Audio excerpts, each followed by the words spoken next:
The champagne tasted like expensive disappointment in Olivia Reed's mouth. She shouldn't have come to this fundraiser. Everything about the Westbrook Foundation's annual Green Initiative. Gila screamed artifice from the exotic flower arrangements. That would be trashed tomorrow to the wealthy attendees who arrived in gas-guzzling luxury cars. But she needed to be here. The Meadowbrook wetlands wouldn't save themselves. "Excuse me." Olivia approached a cluster of suits near the bar. "I was hoping to discuss the environmental impact report for the Meadowbrook development." 4 blank stares greeted her. The tallest man, dark-haired with cutting blue eyes, assessed her from head to toe, his gaze lingering on her modest second-hand dress. "And you are?" His voice carried the crisp edge of someone used to being obeyed. "Olivia Reed. I'm the botanical researcher." The plant girl." His smile never reached his eyes. "From the community college." Heat crawled up her neck. "University of Michigan, actually. With a doctorate in environmental science." A woman in the group tittered. The tall man raised an eyebrow, amused. "Well, Dr. Reed, perhaps you could explain why your little report claims my development would harm a bunch of weeds." Realization struck like lightning. "You're Vincent Blackwood, in the flesh." He lifted his glass in mock salute. "The destroyer of weeds, according to your passionate letters to the zoning board." Olivia squared her shoulders. "Those weeds form a critical ecosystem that filters groundwater for 3 counties. Your luxury condos would bring jobs, tax revenue, and prosperity." Vincent stepped closer, his cologne expensive and suffocating. "Unlike your crusade, which brings ... what exactly? Besides self-righteousness wrapped in a JCPenney clearance dress?" The room seemed to freeze. Someone gasped. "My clothes have nothing to do with scientific facts," Olivia managed, though her voice trembled. "Everything has to do with everything, Dr. Reed." Vincent's voice carried across the now silent circle. "Presentation matters. Authority matters. And frankly, you lack both." He glanced at his companions. "This is why we can't take these small-town activists seriously. They think passion substitutes for pragmatism. The humiliation burned worse than any physical pain." Olivia's research her. Life's work reduced to a joke by a man who probably couldn't identify a native species if it grew in his imported Italian shoes. "You know what else matters, Mr. Blackwood?" She set down her champagne with deliberate care. "Legacy. History remembers those who protected the world, not those who paved over it for profit." Something dangerous flickered in his eyes. "History is written by winners, Dr. Reed, and winners understand power. So do plants," she smiled tightly. "They break through concrete, outlast civilizations, and thrive in places where nothing should survive. Don't underestimate what looks fragile." "Mr. Blackwood." Vincent leaned in, his voice for her ears alone. "Don't threaten what you can't possibly understand, country girl. You're playing in the big leagues now." As Olivia walked away, dignity intact but spirit bruised, she made a silent vow.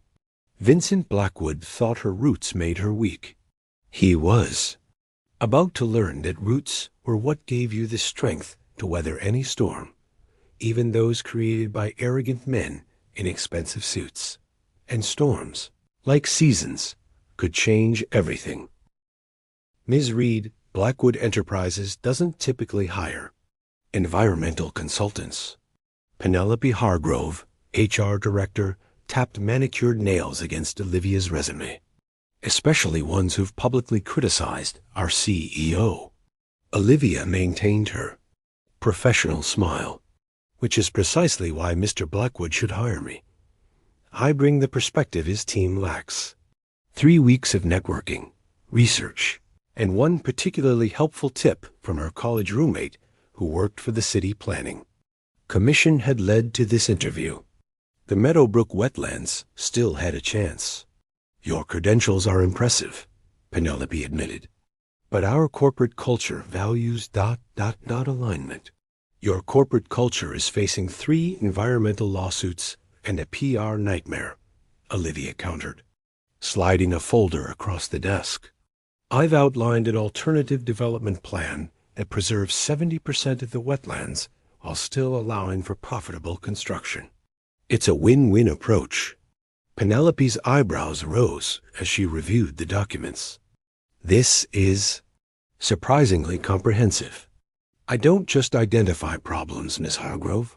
I solve them. A throat cleared from the doorway. Vincent Blackwood leaned against the frame, somehow more imposing in casual Friday attire than in his gala tuxedo. The plant girl, he drawled. Applying. To join the enemy camp? Olivia stood, extending her hand. Working from within creates more change than shouting from outside. He ignored her hand, but took the folder from Penelope. His eyes scanned the proposal with unsettling speed. Interesting approach. Flawed, but interesting. I'd welcome the opportunity to discuss those flaws. Vincent studied her, something calculating. In his gaze, my office. 15 minutes. 14 minutes later, Olivia sat across from Vincent in his minimalist corner office. Floor-to-ceiling windows offered a panoramic view of the city he was reshaping in his image. Why are you really here? He asked, dispensing with pleasantries. To save Meadowbrook while helping you avoid becoming the corporate villain in a predictable environmental tragedy. Vincent's laugh held genuine surprise. Most people come in begging for a job, not offering to save my soul. I'm not most people, clearly. He tapped her proposal. This hybrid development model would cost us 12% more upfront, but save 30% in litigation and mitigation costs you're not factoring in, Olivia countered. Plus the renewable energy components. Qualify for tax incentives. For an hour, they debated figures, environmental impact assessments, and sustainable design elements. Vincent challenged each point with razor-sharp questions that Olivia met with equally precise answers. You've done your homework, he finally conceded. Always. Vincent leaned back, fingers steepled. Here's my offer. 6-month contract. You'll work directly with my development team on Meadowbrook. If your approach proves viable both environmentally and financially, we'll implement it. If not, we proceed with the original plans. Olivia's heart raced. And I have full access to all project data and meetings? Complete transparency, Vincent agreed. But understand this. I'm not some cartoon villain twirling his mustache over. Endangered frogs. I build things that last, that matter. So do I, Mr. Blackwood. My designs just include space for other species to thrive alongside humans. His mouth quirked into something almost resembling a smile. Your office will be on the 32nd floor. Starting salary is competitive. Penelope will handle the paperwork. As Olivia stood to leave, Vincent added, That dress, by the way, much better than the gala attire. Professional suits you. She refused to give him the satisfaction of her discomfort.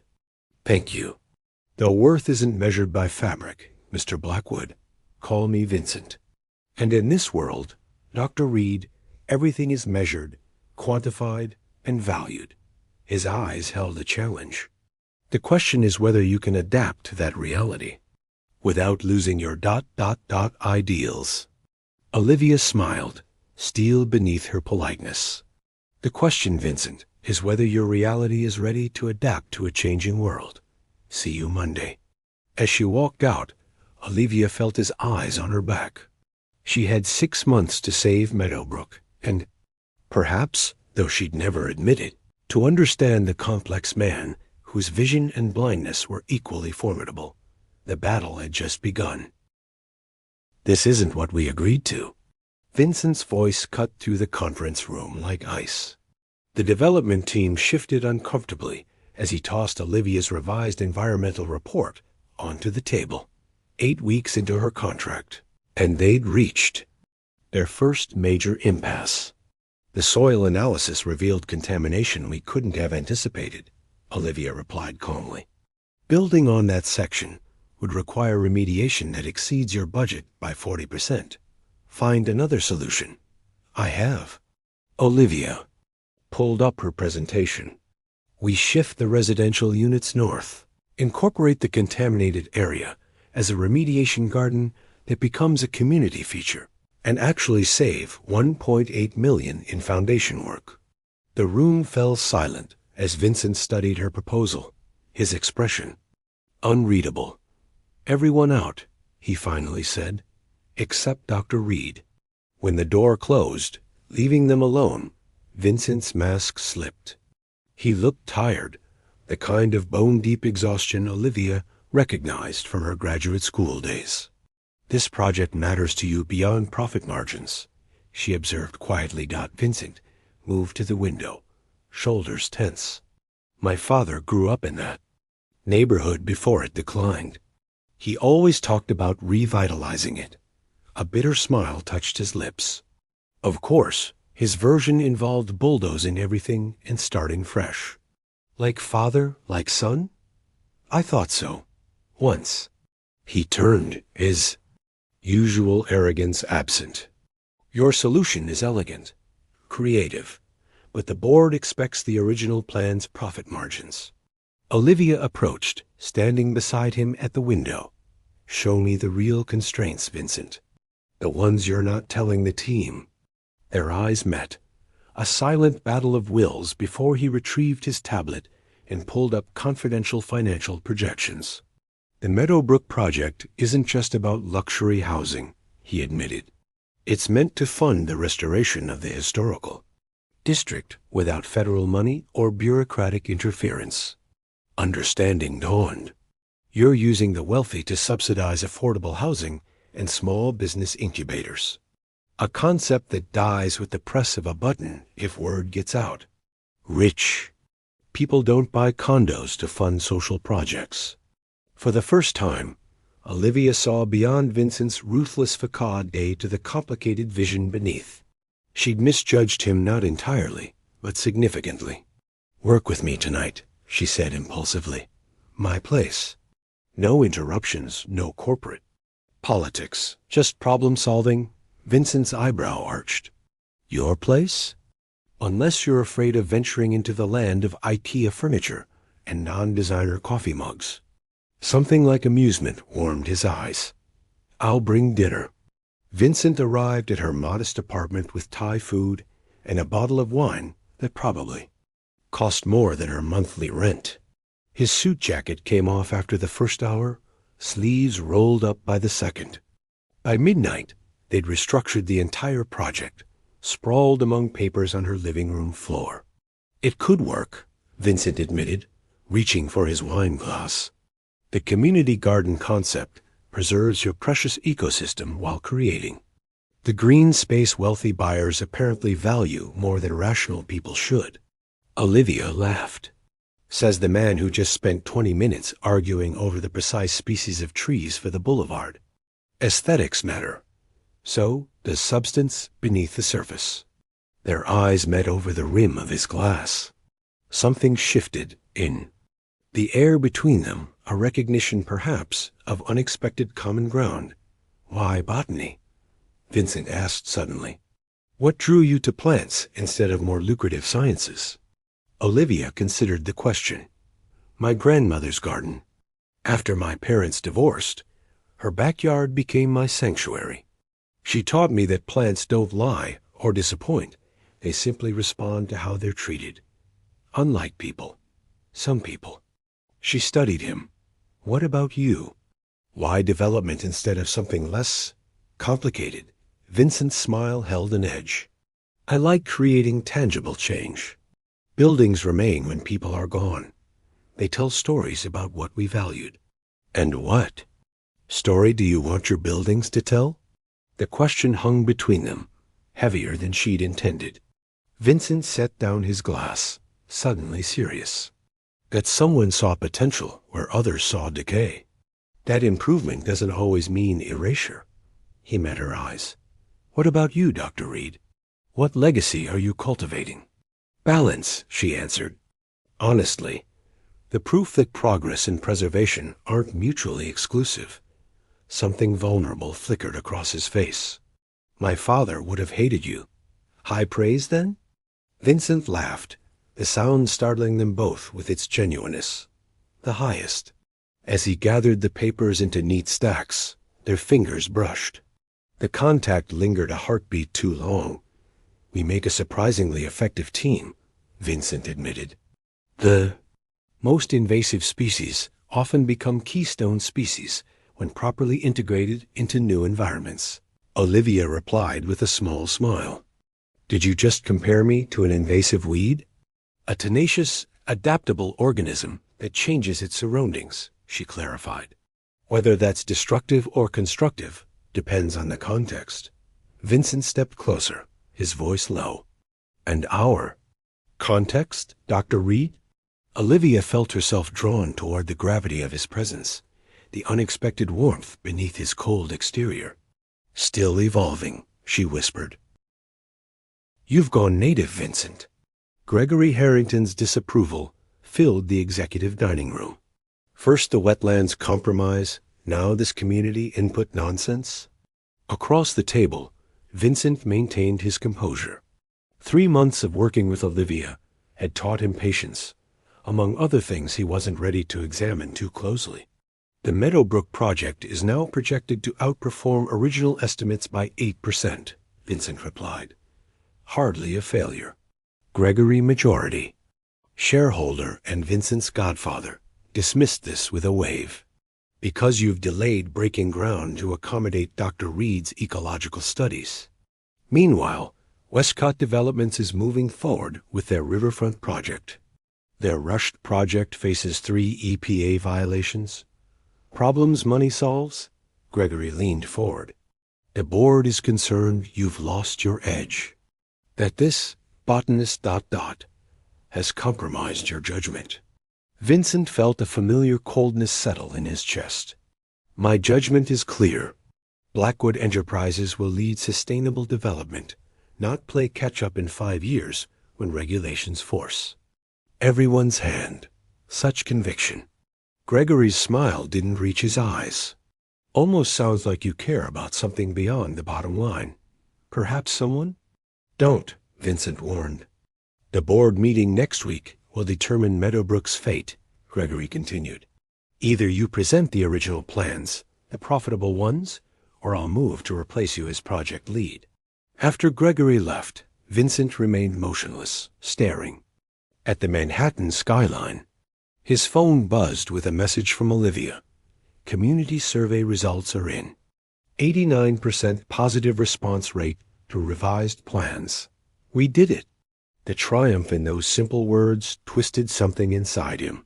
He hadn't told her about the board's resistance, about Gregory's ultimatum, about the choice looming before him. You're distracted.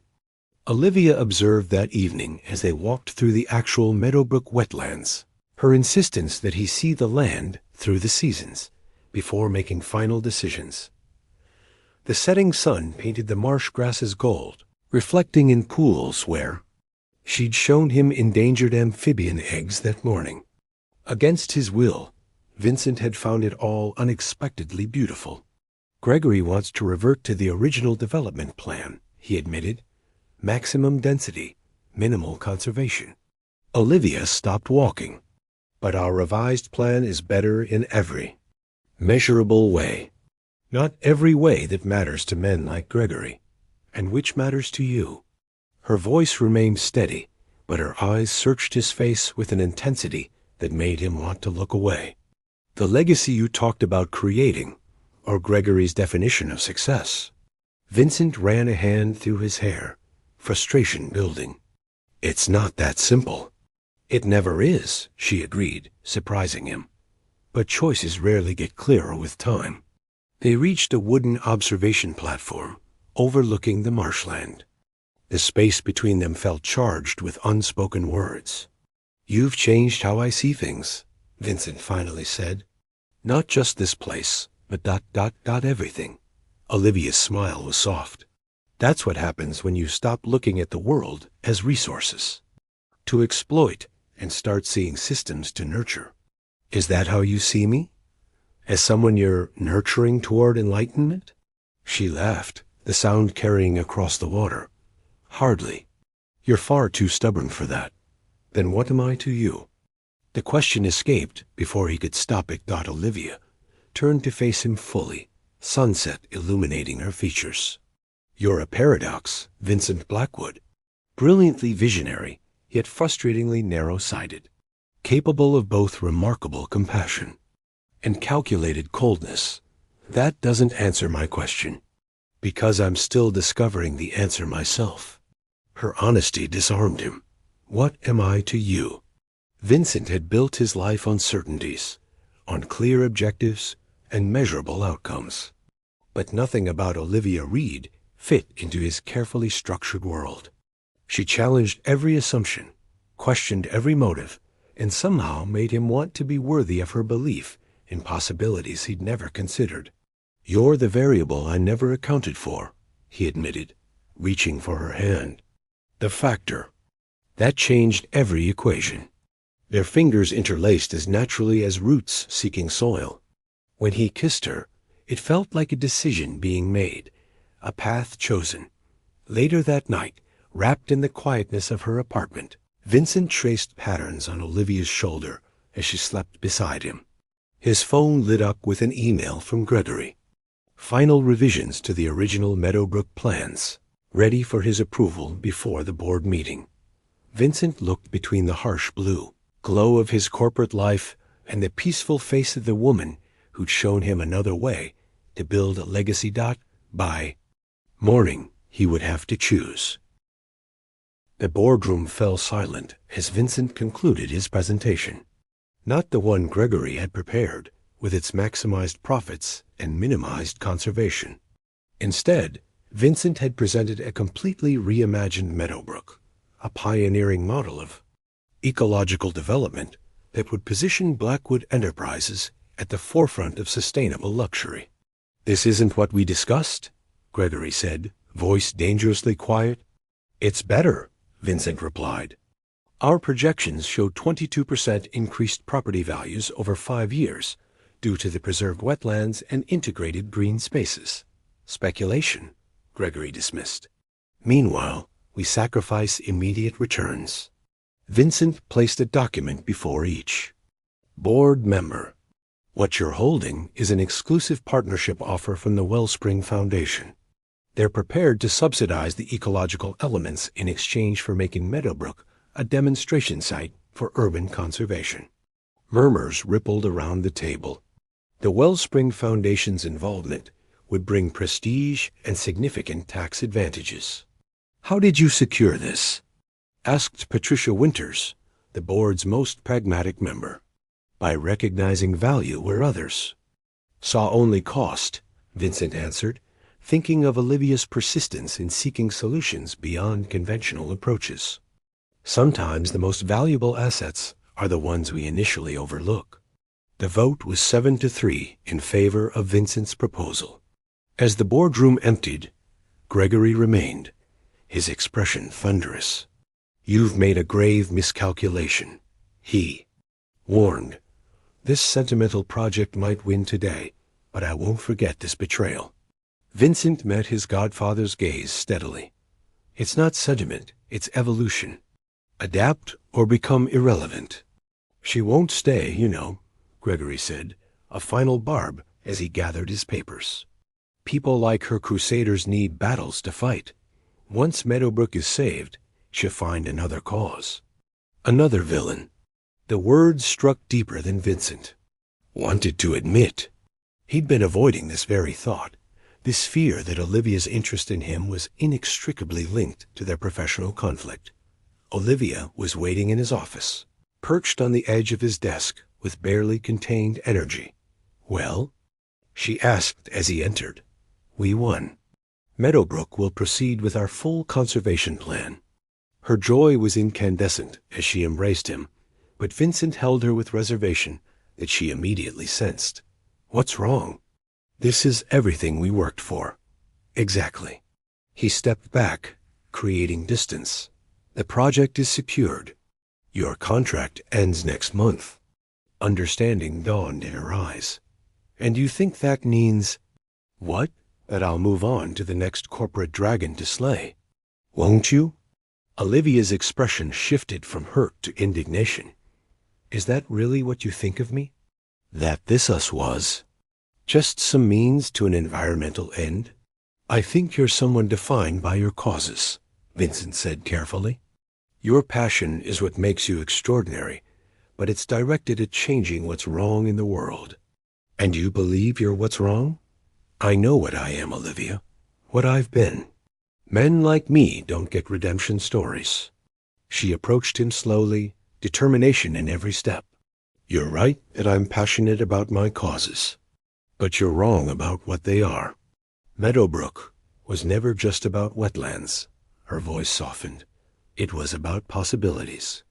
About proving that seemingly opposing forces could create something better together than either could alone. Vincent wanted to believe her, wanted it with an intensity that frightened him. I'm still who I am, he said. I'll still make decisions you disagree with, build things you might oppose. Good, she replied, surprising him. I don't want you to become someone else. I just want you to keep seeing the whole picture, the complex systems, the long-term impacts, the unexpected connections. She took his hand, like I see in you. And when we disagree? Olivia's smile held both challenge and promise. Then we'll do what we've been doing. Fight, negotiate, compromise. Create something neither of us could imagine alone. It won't be easy. The most resilient ecosystems never are, she countered. They're messy, complicated, full of tension and adaptation. Her fingers intertwined with his. But they endure. They thrive precisely because of their diversity, not in spite of it. Vincent pulled her closer, finally allowing himself to believe in a future neither of them had planned. So what's next, Dr. Reed? I've been offered a permanent position heading Blackwood's new sustainability division, she revealed. Anonymous recommendation from the CEO, apparently. Sounds like a conflict of interest, he murmured against her hair. Absolutely, she agreed. I plan to accept anyway. 6 months later, as spring returned to Meadowbrook, Vincent and Olivia stood on the observation deck they'd preserved in the development plans.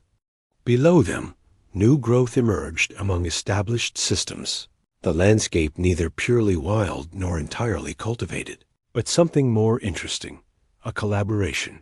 Like them, Gregory had been wrong. Olivia hadn't needed a new cause or a new villain.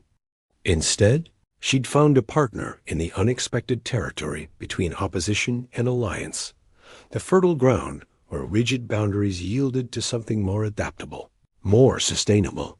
We're breaking ground on the east section next week, Vincent said, his arm around her waist. The community garden plots are already oversubscribed, and the affordable housing waitlist? Filled within hours, he confirmed.